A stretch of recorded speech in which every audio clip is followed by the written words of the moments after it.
ಇದು ರಾಮಫಲ. ಇವತ್ತು ಇದನ್ನು ಉಪಯೋಗಿಸ್ಕೊಂಡು ಒಂದು ಮಿಲ್ಕ್ ಶೇಕ್ ಮಾಡೋ ಪ್ರಯತ್ನ.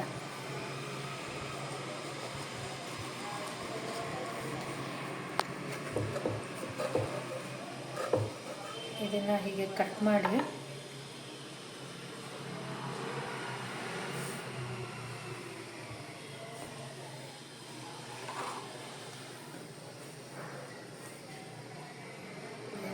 ಹೀಗೆ ಸ್ಕೂಪ್ ಮಾಡಿ ಇದನ್ನು ತಿರುಳನ್ನ ತೆಕ್ಕೊಳ್ಳೋದು.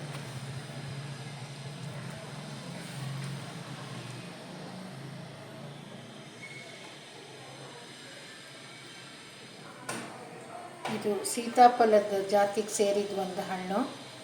ಇದರೊಳಗೆ ತುಂಬ ಮೆಡಿಸಿನಲ್ ಪ್ರಾಪರ್ಟಿ ಇರುತ್ತೆ ಅಂತ ಹೇಳ್ತಾರೆ, ಮತ್ತು ತುಂಬ ರುಚಿಯಾಗೂ ಇರುತ್ತೆ. ಹಾಲಿನ ಜೊತೆ ಇದನ್ನು ಸೇರಿಸಿ ಮಿಲ್ಕ್ ಶೇಕ್ ಮಾಡಿ, ಬೇಕಾದವರು ಬೆಲ್ಲ ಬೇಕಾದ್ರೆ ಹಾಕೋಬೋದು, ಅವರವರ ರುಚಿಗೆ ತಕ್ಕ ಹಾಗೆ.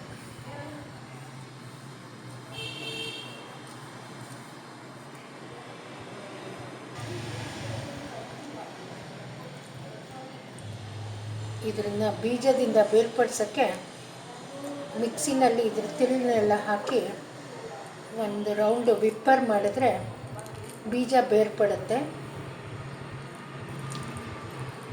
ಬೇರ್ಪಟ್ಟ ಬೀಜಕ್ಕೆ ಹಾಲು ಸ್ವಲ್ಪ ನೀರು ಹಾಕಿ ಕಲಸಿ ಬೀಜನ ಶೋಧಿಸಿದರೆ ನಮಗೆ ಒಳ್ಳೆ ಪಲ್ಪ್ ಸಿಗುತ್ತೆ.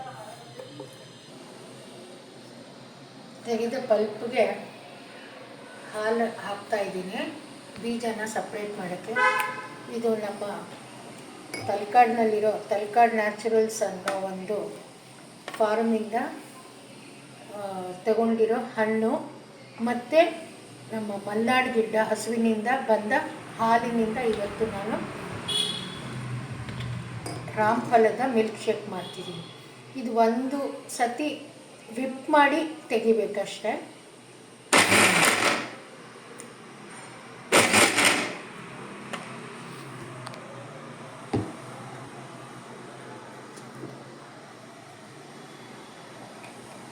ಈಗ ತೆಗೆದ ಪಲ್ಪನ್ನ ಒಂದು ಜಾಲರಿ ಸಹಾಯದಿಂದ ಶೋಧಿಸ್ಕೊಂಡು ಮೇಲೆ ಹಾಲು ಹಾಕ್ಕೊಂಡು ಅದನ್ನು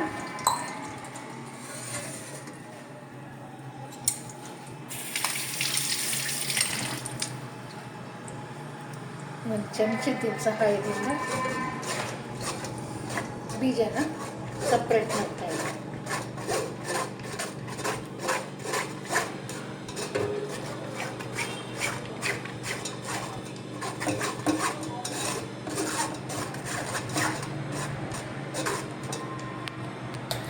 ಅದಕ್ಕೆ ನಾನು ಸ್ವಲ್ಪ ಹಾಲು ಜೊತೆಗೆ ನೀರನ್ನು ಸಹ ಮಿಕ್ಸ್ ಮಾಡಿ ತೆಕ್ಕೋಬೋದು.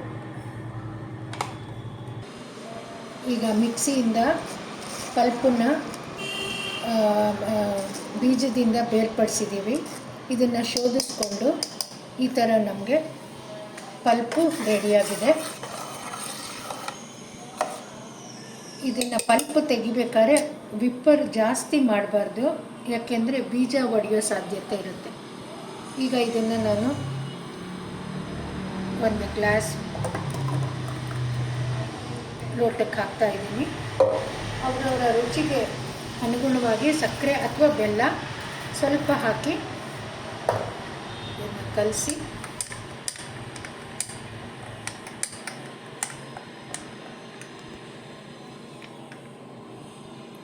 ಈಗ ಅತ್ಯಂತ ಸ್ವಾದಿಷ್ಟ ರಾಮಫಲದ ಮಿಲ್ಕ್ ಶೇಕ್ ರೆಡಿಯಾಗಿದೆ.